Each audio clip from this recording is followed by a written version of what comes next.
other thing that we're doing, again, much more in the US than Europe, is attracting private capital for public services in terms of developer impact fees and business improvement districts and things like that.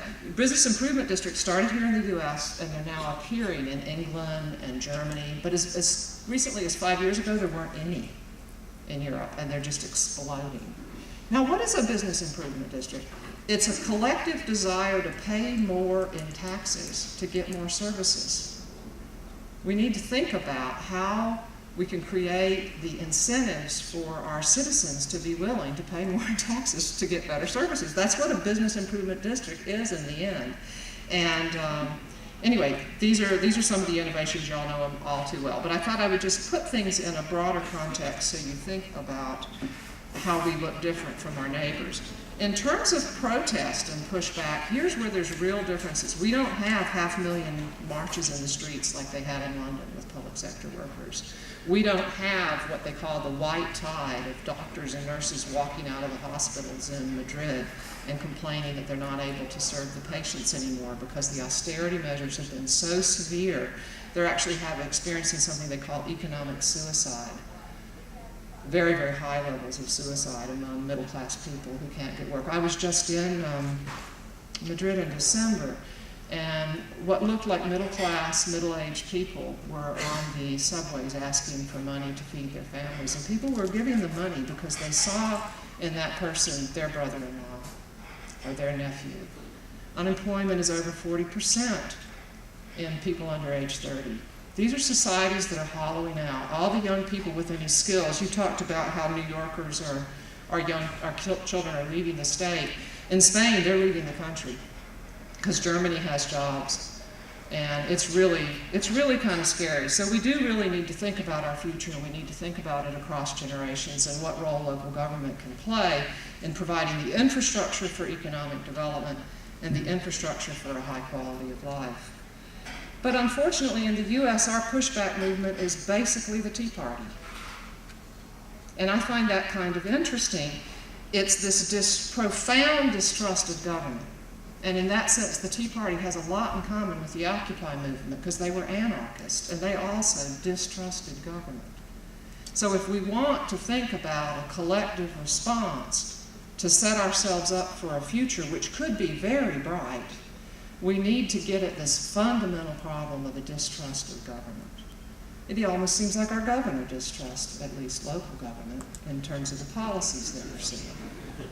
And so how do we change that narrative and build a sense of collective ownership of what we do? And I see that in alternative forms of production like car shares, which are collective forms of sharing, but they're not always totally public. Or you're seeing enthusiasm for co-production of services with citizens. So it might be your hockey rink, or it might be your park. Economic development policy, which a lot of cities in New York have, where they're really reaching out to small businesses, to immigrants, neighborhood revitalization, all this new work that you're doing here across the corridor on land trust around foreclosed properties. I think there's a lot of potential here, and God knows there's a need. But how do we construct a narrative that makes people feel like they want to be part of this collective and they want to invest in this collective, because in the end it's good for all of us and it's good for our future. And that's, I think, something we really need to work on here, because that sense of the social is very small. And the sense of the social is much larger in Europe. And the sense of the social, because we're so much of a more individual society, is very, very narrow. And if our major protest movement is a pushback, distrust of government movement, it doesn't give us a very good place to move. I'm sorry, but I noticed you had raised your hand, sir. Yes. The business improvement districts that you mentioned, are there any models in New York State? And does the land itself have to be contiguous? The district, yes, has to be contiguous. There's lots of business improvement districts in New York State. Thank you. And I first started doing research on those, and I looked at them very negatively.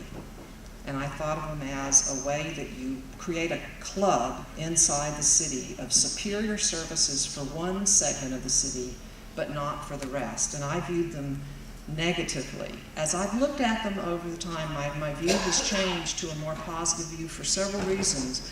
One is it's a collective form of action where they're agreeing to tax themselves more. So they're positively valuing tax because it gives us a service we want. They are also, their democratic structure is property owner, one vote, and America was founded on the principle of one person, one vote.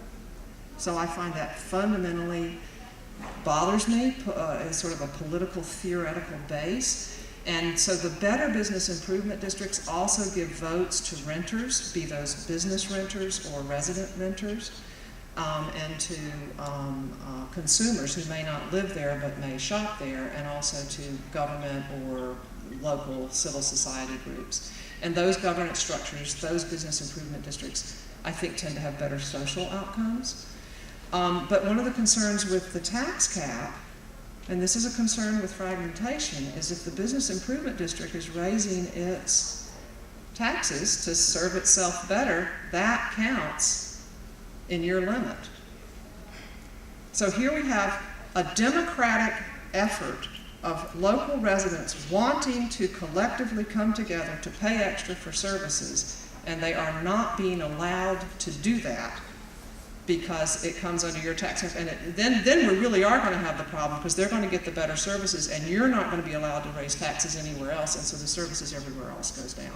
So the inequity of that becomes more severe with the tax cap. And am I right? Because 2 years ago we were asking at a meeting, I think EJ, you were there too, and the comptroller was there, and people were asking, do business improvement districts count? And it wasn't clear. But now I think I understand it is clear, and they do count. Is that right? That's correct. So this is a problem. And you can see it, the fundamental, if you sort of go back to your 101 political theory class in college, the fundamental issue here is saying citizens in the New York State, the great state of New York, do not have the democratic right to choose to collectively finance their services. That is fundamentally undemocratic.